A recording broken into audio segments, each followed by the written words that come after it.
New Jeff Passan and Kiley McDaniel article has dropped 25 players who could be traded this offseason, and the Mets are linked to 13 of them, according to Jeff Passan and Kiley McDaniel. It's absolutely crazy. You hit the Mets button this time of the year, it's hot, and they are involved in basically every good player that you would want this offseason, which is really cool. So me and James are just going to go through and tell you the guys that they're linked to, give you our thoughts, our opinions. We also got a new little Luis Robert rumor, courtesy of our boy Mike Marino, dropping that news over on Twitter. Before we do get going into it, though, make sure you are subscribed to Mets'd Podcast. Appreciate all you guys subscribing. Appreciate all the members. Like we said, we got a live stream coming to you guys very soon. And if you're listening to us, Apple Podcasts, Spotify, Google, drop us a rating, drop us a review, download, and subscribe. James, we got to start at the top of this list, right? A little Tarek Skubal talk real quick.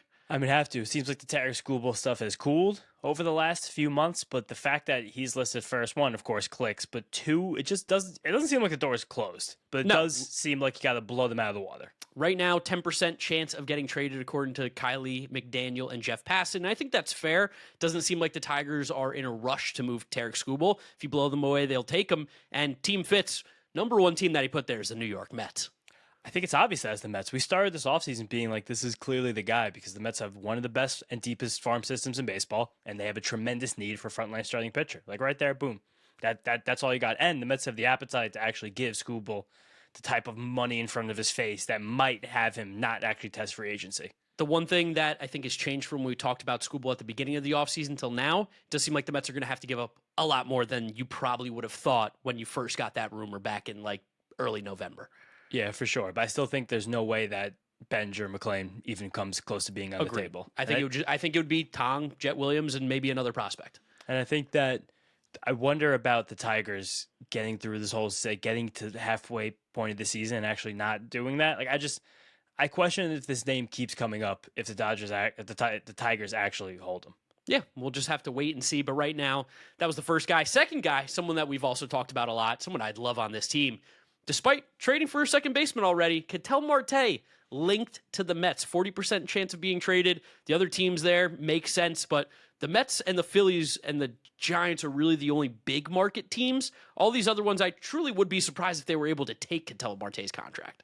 Yeah, but the other teams listed here, like the Mariners, Royals, Athletics, we talked about this on the wind up beginning of the offseason, that there's just a lot of second basemen available right now, and those are three teams who, like a real plus second baseman, can genuinely elevate them a lot. So again, cool that they have the appetite for it, but it's very interesting to me that the Mets are still linked to Ketel Marte for some reason after trading for Marcus Semien and paying Marcus Semien $25 million for each of the next 3 years. Similarly, I wonder if there's a world, I'm just throwing this out there, is there a world where the Mets would consider trading Marcus Semien to the Diamondbacks in a Ketel Marte trade because the Diamondbacks then get off the Marte contract, and then this basically just became trading Brandon Nimmo for Ketel Marte, but a three-way trade. I think the Mets would have to give more than just Marcus Semien, but is there a world? A lot more. I think there's almost more of a world where we've never had the luxury of like tons of different versatile athletic players on the Mets roster at the same time since we've had the designated hitter in the National League. So I do wonder if you bring a guy like Ketel Marte and you tell Ketel, it's like, you're going to DH for 50 games, you're going to play second base 50 games, and you're going to play left field 50 games, or something like that. Because Ketel Marte was playing like a not good defensive center field, but as recently as 2023, like he played like 65, 70 games out there. So there is some kind of pretext to being able to play him in the outfield. And again, like it's weird that the Mets were still involved in this rumor. Like the fact that still comes up makes me think there's a tiny bit of smoke there. And Ketel Marte seems like the kind of guy where he'll just get traded middle of the day sometime. You won't even know it's coming. It'll hit like during the winter meeting. It's like all of a sudden Ketel Marte's gone. 40% chance on him. I do feel more and more every day that they're getting closer to trading him. You hear all these rumors, you hear all the kind of little noise, and it's like, it feels like Diamondbacks really don't want him anymore. Or at least it's not that they don't want him. Actually, they don't want to pay him. And the first line of this like little section about Ketel Marte, teams believe they'll have a better sense after the winter meetings of the Diamondbacks' seriousness about moving the best second baseman in baseball. So cool with the nod for the best second baseman in baseball, but last stuff's going to happen next week at the winter meeting. So I think Ketel Marte is going to be one of the big ones to watch. I think the next biggest one to watch, though, is the guy listed next on here, Freddy Peralta. And I think Freddy Peralta is an absolute perfect fit for the Mets right now. Oh, yeah, he'd be a fantastic fit because he's another one of these frontline starters. 25% chance of being traded, according to Jeff Passan and Kiley McDaniel. Mets listed as the first team for a fit. Again, I think any frontline starter, the Mets are going to be very involved. And while he's probably, again, one of the best number 2 starters in the league, maybe not a true 1. Freddy Peralta still does all the stuff that you like that a 1 would do. It's just there's not as much, I don't want to say like confidence or consistency, but there is a little bit of fluctuation at times with Freddy Peralta. Also, as we're recording this article by Jeff Passan and Kiley McDaniel came out 2 days ago. Today, on Wednesday, we're recording this, day before you guys are listening to this, Ken Rosenthal dropped a little nugget that the Brewers are now more so considering trading him. He said cracking the door open when it comes to trading him. So that 25% might be going up near 40 or 50. And again, on a 1-year deal, I don't think that the mock trades you're seeing out there for Freddy Peralta are exactly what this will cost. Like, I think even you can beat almost anybody if you just offer Brandon Sproat for him, truthfully. Probably, unless the Dodgers want to be like, you want Emmett Sheehan. But there's no way the Dodgers are trading Emmett Sheehan for 1 year Freddy Peralta. Like, I mean, I think they definitely could. But they're not bad. That's not how they manage their assets. No chance. No, of course. I'm not saying they couldn't do it. Of course they Yes. could. You could do whatever you want right now. You can go If there out. was ever a team that could trade Emmett Sheehan for just another starting pitcher, it would be the Dodgers. But if there was a team that wouldn't, it'd definitely be the Dodgers, who don't really sell these assets off in trades that much for the guys like that. Also true. Yeah, but he's more of the cheaper trade package back because we know the Brewers are just simply, there's no shot they bring him back.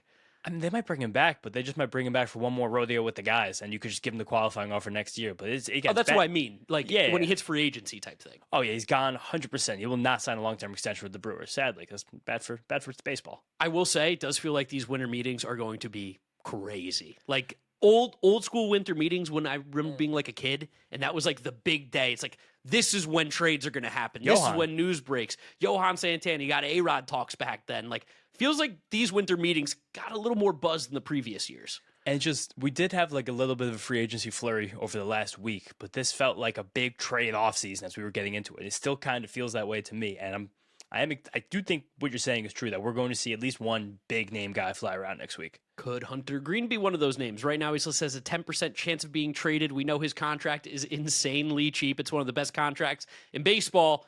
And similarly, Mets linked to him right now.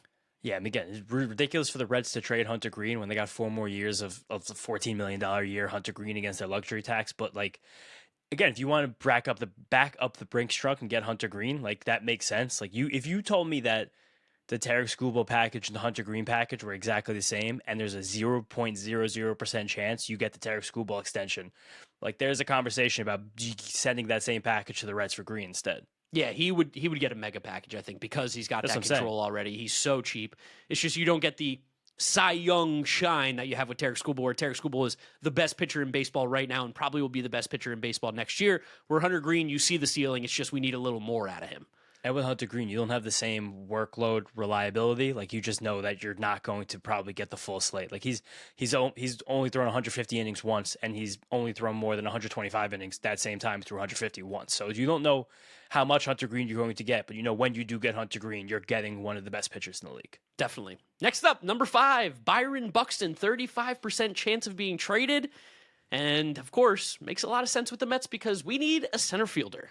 Yes. A little bit scared that this could be just a guy that costs a lot to get, and I don't see the Mets going down that path. But like you said at the top, we got the rumor that came out Wednesday night from our guy Michael Marino that the Mets continue to kick the tires on Luis Robert Jr. And I think there's a kind of an interesting would you rather here between Buxton and Robert, because these are the center fielders available.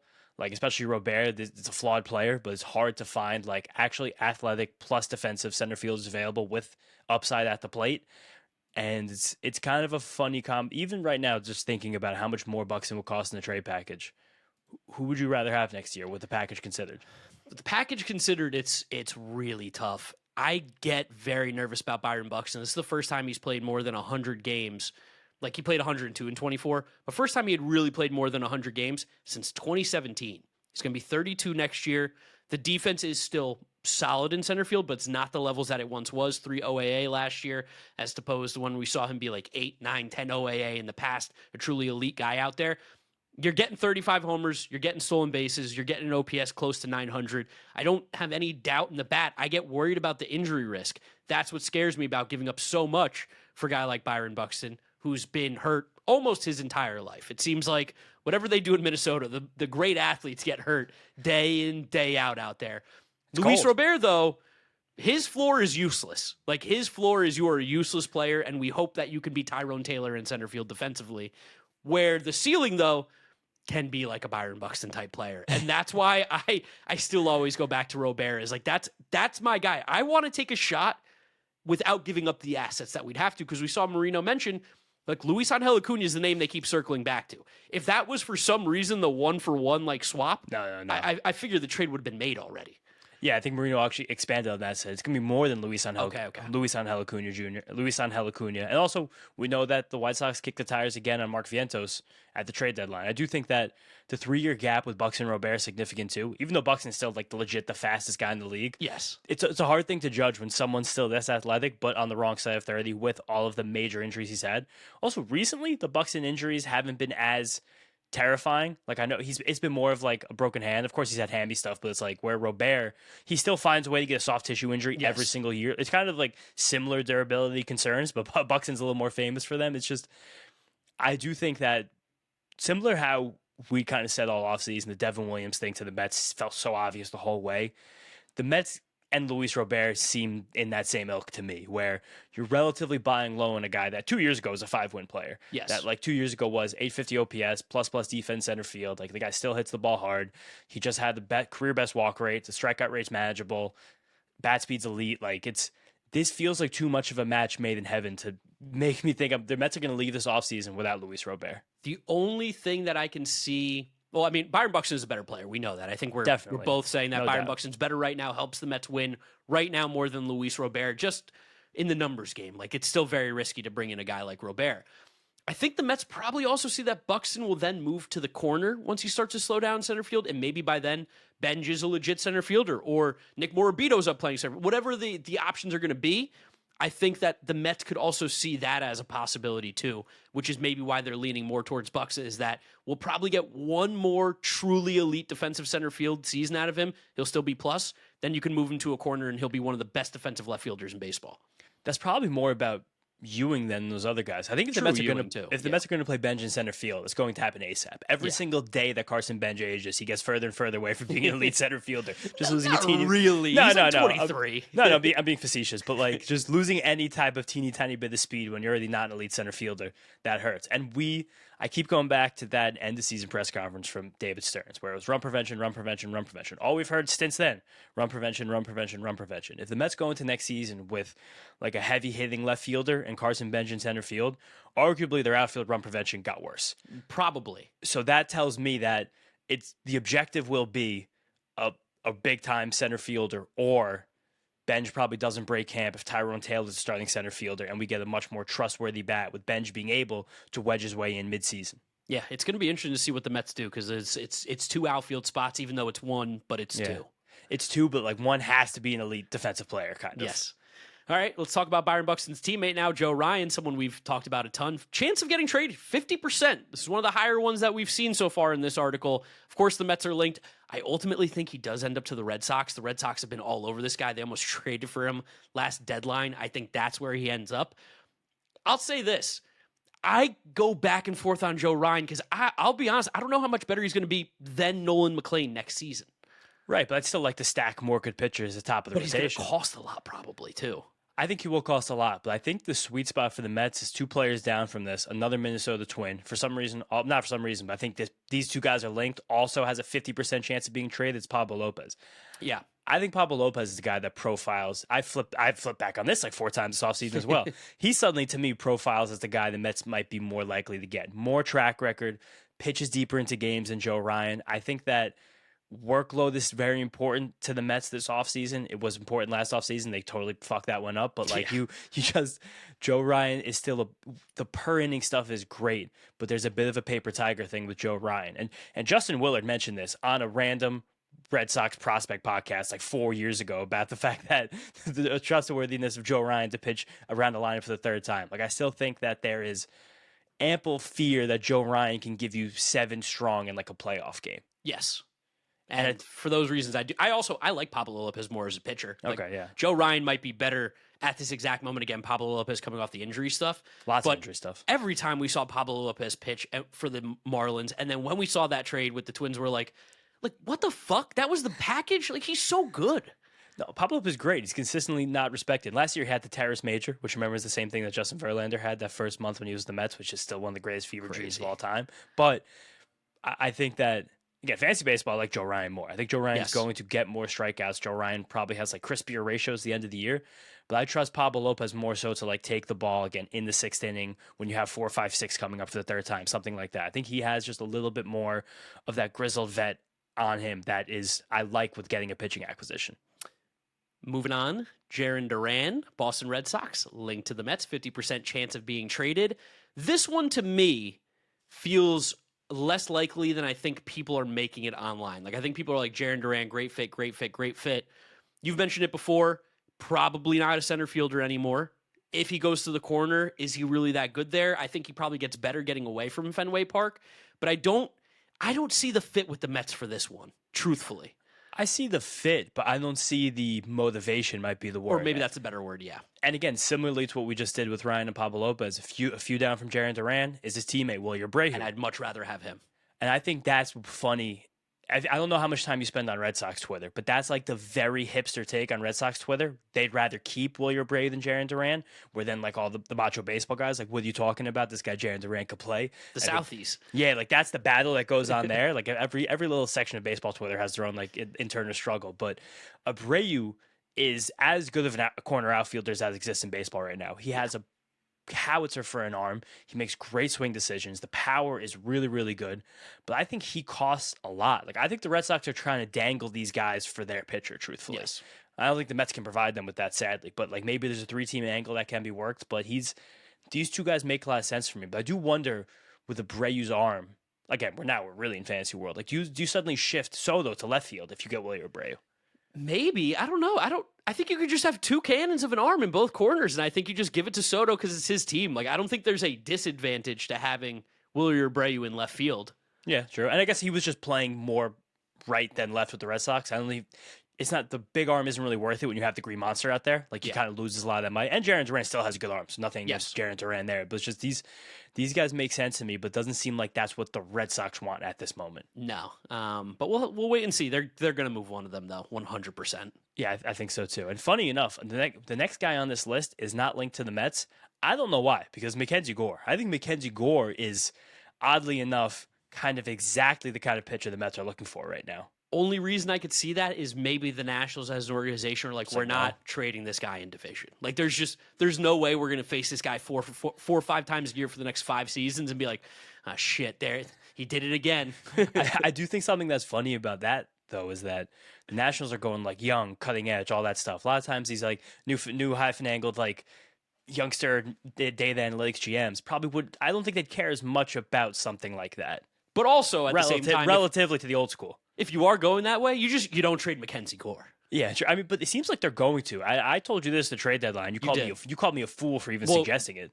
You were wrong then. You were foolish. The deadline he wasn't going. Told you he was available, and now he's clearly available. And something I like about Mackenzie Gore is that you've established a bit of a workload floor here. We got 2 straight years of 30 starts from Mackenzie Gore. It's been wildly inconsistent. Sometimes he looks like the best pitcher on earth, and they'll have a month where he looks like he literally can't throw a strike. But like, it's just he doesn't repeat himself very well. Like the way this pitch is moved isn't consistent with some other top pitchers in the league. He got the new slider in this year, looked great, but then all of a sudden he just lost it in the middle of the summer. Like he never really threw high fastballs, even though like the thing he really should have been doing was throwing high fastballs all along. He to me is one of the most fun guys out there, but it's telling that the Mets were not linked in this article to him. And I feel like we haven't heard anything from other people either about Mets and Mackenzie Gore either, so that's probably just the case. Yeah, Nationals and honestly, credit to them if they cross us off that list. I'll tell you what, this next guy, Stephen Kwan, I have zero interest. This is someone I do not want on the team. Stephen Kwan's a completely fine baseball player. That's kind of how I describe him, is I think he's fine. I think the power numbers are going to get even more nerfed than they already are in Citi Field because we know the ball flies in right field in Cleveland.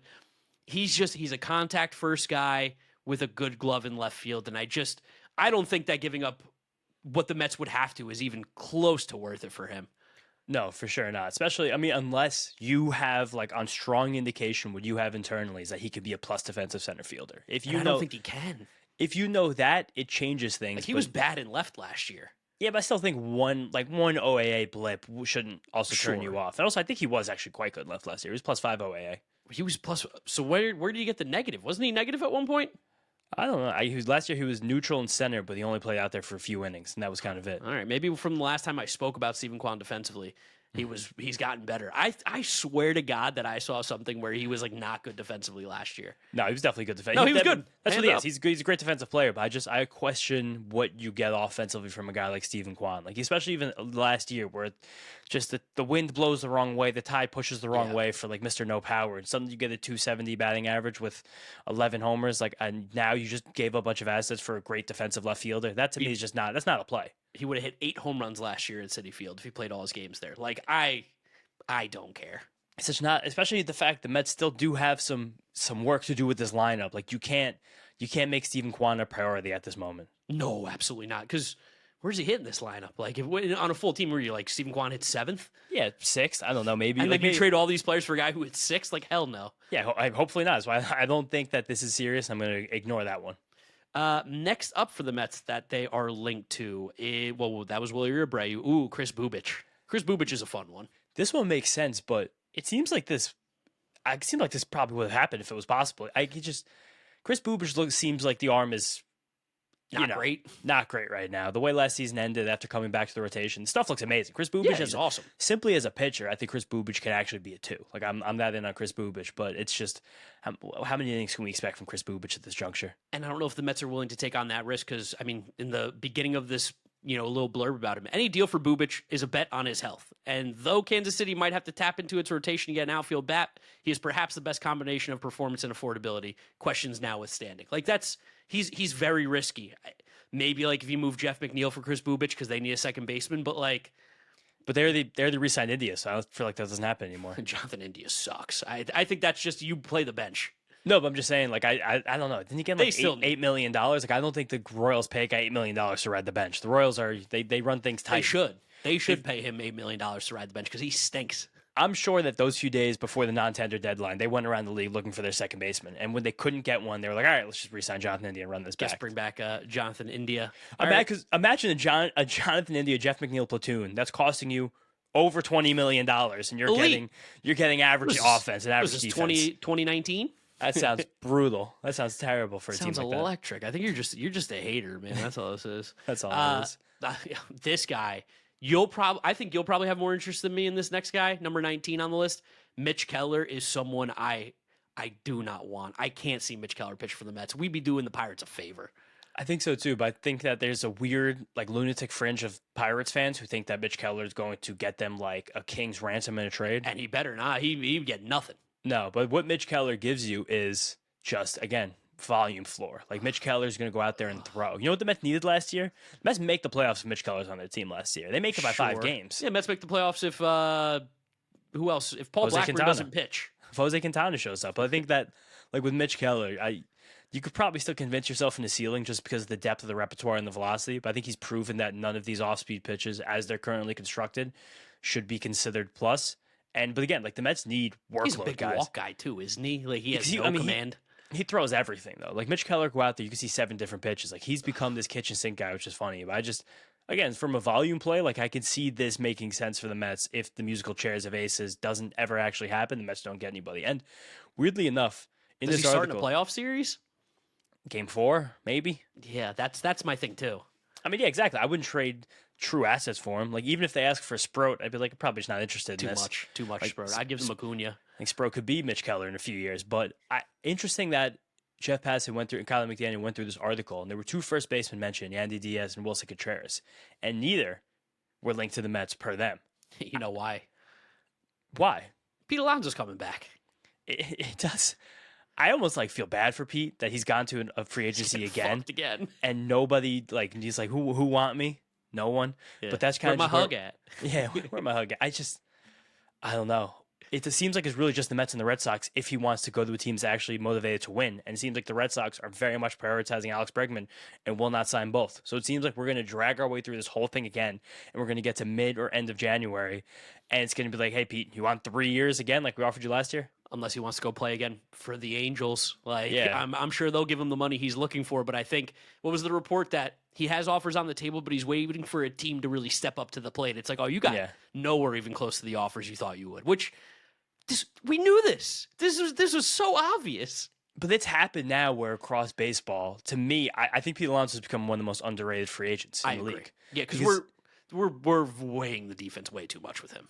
It's not that we're weighing the defense way too much. If every team was lining up and Pete Alonso was getting 6 or 7 year offers, I would be not that upset to like walk away from that. Just because 37-year-old Pete Alonso for like $28 million when like next year he shouldn't be playing first base every single day. That's scary. That's similar to like the idea with Cody Bellinger right now. Where like if Cody Bellinger or Bo Bichette gets 7 years and Pete Alonso gets 3, that's not even the remote consideration for me. Like Kyle Schwarber for 3 years, 30, 31, 32 was just one of the best hitters in baseball. Yes. Pete has all the bat speed and all the powers. Just do that again. And Kyle Schwarber was very valuable doing that as a designated hitter. That's really not an issue for me. No, I don't care about his defense. I think people have heard my takes enough. Where it's like, just if he stops being so goddamn aggressive going after the ball to his right, maybe now having Marcus Semien there, Gold Glove second baseman, maybe he gets a little more patient. He doesn't feel like he has to go make those plays. Pete all of a sudden just becomes a completely fine, average defensive first baseman. You're like, oh, elite bat with who gives a shit defense. Amazing. Yeah, and just to keep now moving down this list, Edward Cabrera and Sandy Alcantara were both listed here, and neither were listed as fits for the Mets. And Edward Cabrera, Kiley, and Jeff Passan gave him a 40% chance of being traded. Sandy, 30% chance. Interesting. So yeah, 3 things there. 1, neither to the Mets is crazy to me. 2, higher likelihood of Edward Cabrera being traded. Also really crazy. 3, I've kind of fully flipped on Sandy. I want Sandy back. I want Sandy badly on this team. Like I think Sandy's one of the best players for the Mets to go out and actually target right now. Again, I think we're running into the same thing where I think the Marlins are like half-ish trying to compete. They should. And I think they're like, I can't give them to the Mets. Like that like double hurts them. They're going to get worse and they're going to make another team in their division better.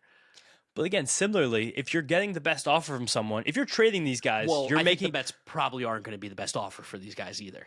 Why not? The Mets would die to have either of these guys in this club. Like also, if you're trading these pitchers, you already have a mid lineup, and you're still probably waiting for the farm system to really take effect over the next few years. If you keep Sandy and Edward Cabrera from Peter Bendix and Marlins' perspective, you legit have like a top 7 rotation in baseball. That the upside's top 3 if everything clicks right with like Snelling, Thomas White, all the guys. Ryan Weathers, and these guys stay healthy.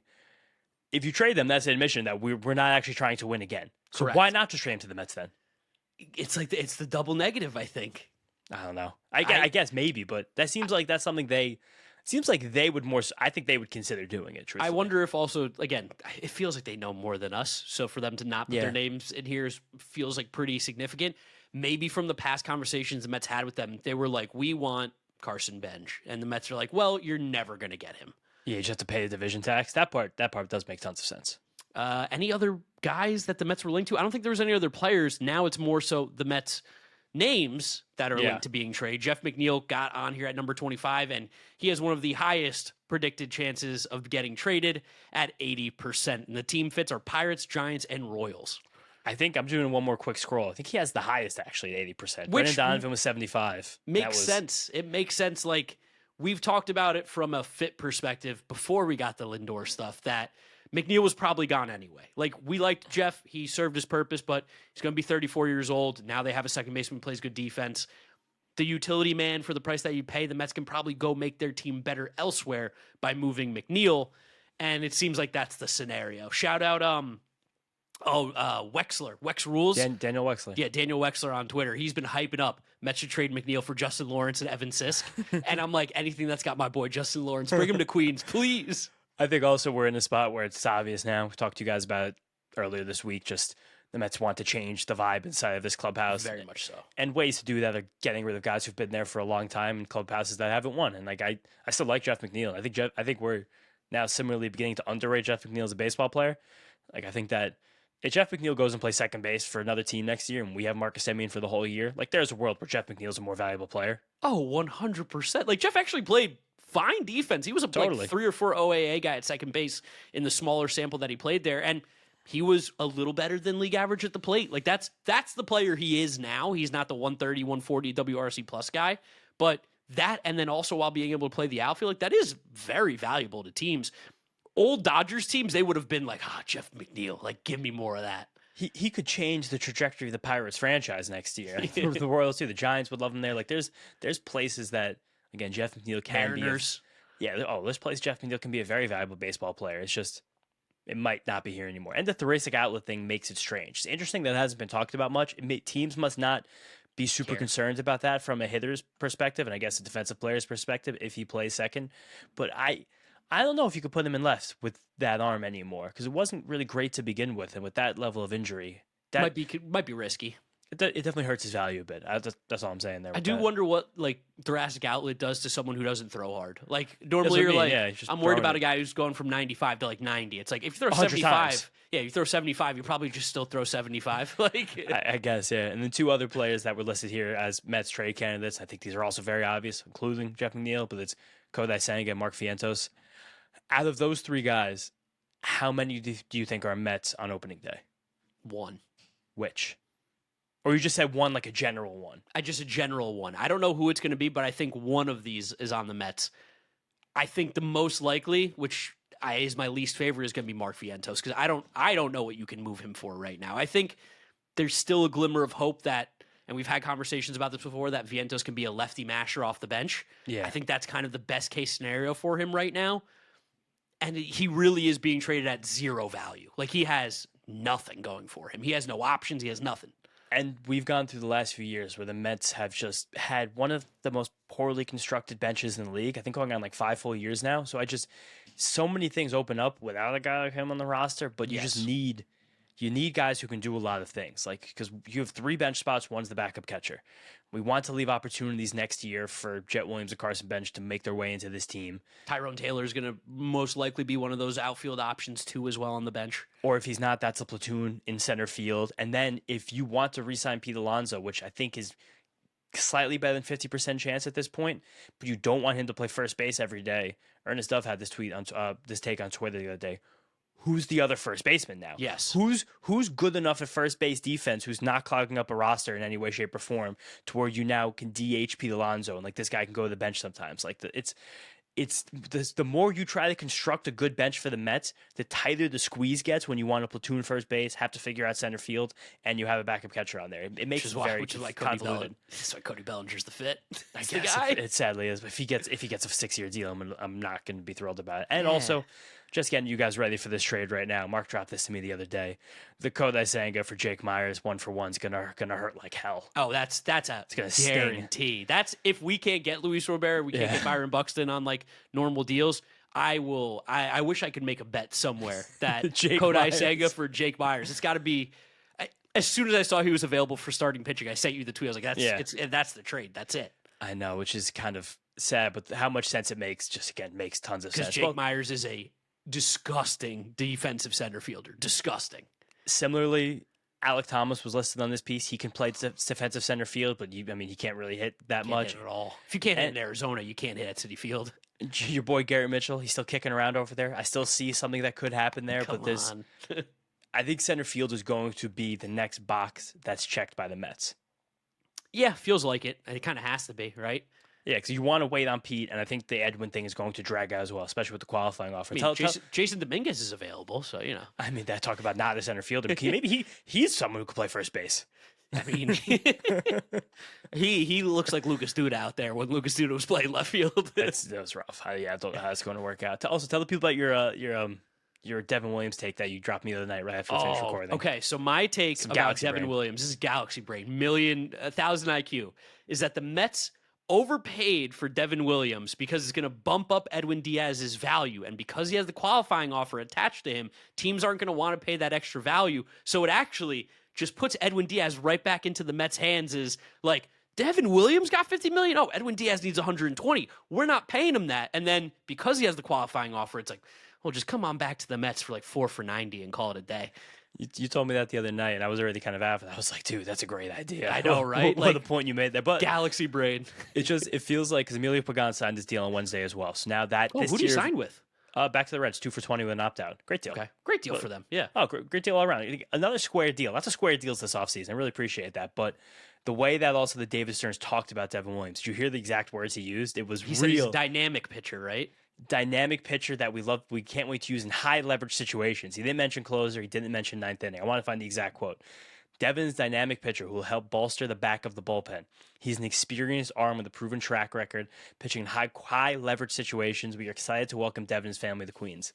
That's hilariously leaving the door leaving the door open for either Edwin Diaz, I think, or Robert Suarez to still be a fit with this team. It'd be weird to pay Robert Suarez because he's going to get like a 4 for 75, 4 for 80 probably. I don't think that at all. I think Robert Suarez is going to get it too. Robert Suarez is sneaky so much older than you think. He's like 34, isn't he? I think he's like 36. But that's why I was like, just pay Edwin. Just pay Edwin. I think that if you get to a situation where it's like it's 3 for Suarez, 5 for Edwin, I feel Robert Suarez is 34. He's going to be 35 on opening day. It's just I'd still rather give 5 to Edwin. I think that there's no chance they're giving 5 to Edwin. Can I be honest with you? I think there's no chance. You've been telling me that. I disagree. I think the Mets do. I think they're weighing 4 in their heads right now, and there's people who have meetings every single day who talk about Edwin Diaz 4 years. 5 for 103. Break the record. No done. way. We're done with it. I'm telling you, I don't think they're doing that. That's Okay. just honest. The honest truth. Listen, So I'm happy to be the optimist here and be like, I think David Stearns is going to do it. but I still think that we might get him for 4 is where I was going to go with that too. But I don't think they're going to give him 5. And I think if Robert Suarez pops his head out for 2, I think they might just bite. Will he though? He Maybe, just saw I Ryan don't know. Helsley get 2 years and Devin Williams get 3. He's like, come on, guys. Yeah, I guess that's true. He probably needs 3 minimum. But And they're then on I don't want him. Yeah, they're so much younger than him. Like 5 years younger than this guy. I mean, Devin Williams is 31. Helsley's 32. But 34 is old. I think seeing Ryan Helsley get 2 for 28 is like Robert Suarez is like, I got to get 4. I mean, hopefully. But yeah, I guess we'll see what happens. I think the bullpen's going to get worked out in a very strange way. Just some other fun names that I want to see your reaction to. How about Kyle Freeland? You want to pick him up? I mean, I don't know. I mean, you saw who was on this list, though. Left-handed reliever. Jojo Romero. My boy. I've been saying Your that all boy. season. Someone's getting him. Someone's going to be lucky to get Jojo Romero. What about Luis Severino? Bring him home. I don't even know. I know there's been a conversation on social media about the Mets just keep bringing back all the Yankees or whatever, and it's just hilarious because there's a lot of Mets players that played for the Yankees too in the past year or two. There's also a good reason for like a guy who used to play for the Yankees to play for the Mets. It's like you moving sucks. Yeah, of course. I don't want to move. I want to stay in my city. If I like New York and the Mets offer me a deal, sounds great. Yankee fans completely forgot that they had Paul Blackburn on their team last year and Carlos Carrasco, who were statistically 2 of the worst pitchers in baseball last season. Also, I loved our Devin Williams video. First of all, thank you all guys Yeah, all so thank much you guys. for watching that. Flooded with Yankee fans, just dropping wild insults about the Mets, about It's you great. and I. Love It's great. listening to that. I love seeing that. No, the Devin Williams redemption arc. We recorded that so quickly after I was so scared by that contract, but the redemption arc is going to be sweet. Oh, it's going to be awesome. He's going to be money for the Mets. But Don't we'd even love to care know if there's 94. Yeah, don't care. We'll love to see what you guys think down in the comment section below. Who do you think the Mets should go after? Who do you think they're going to trade? Don't forget to subscribe to the Mets'd podcast on YouTube as well as audio, Apple Podcasts, Spotify, Google. Drop us a rating, drop us a review, download, and subscribe. Tweet us all your Spotify raps that have us in it. We appreciate it. Also, YouTube does a YouTube rap. If we're in there, tweet us and we'll repost on our Instagram, on our Twitter, whatever we got. You got anything else, James? I was going to say, shout out to all you guys for the Spotify Wrapped. It's crazy when this happens every year, and I see that there was like hundreds of thousands of hours, like hundreds of thousands of listens of Mets'd Up in a year. I'm like, that's crazy. But thank you guys for that. You guys are the best. No, it's nuts. We appreciate you guys. And that's pretty much it. You can follow James on social media at James Chiano. I'm Giraffe Neck Bark. We will catch you guys all later, maybe this week. I don't know. If there's news, we're going to talk about it. So we'll see you then. Peace out. Peace out, guys. Let's go Mets.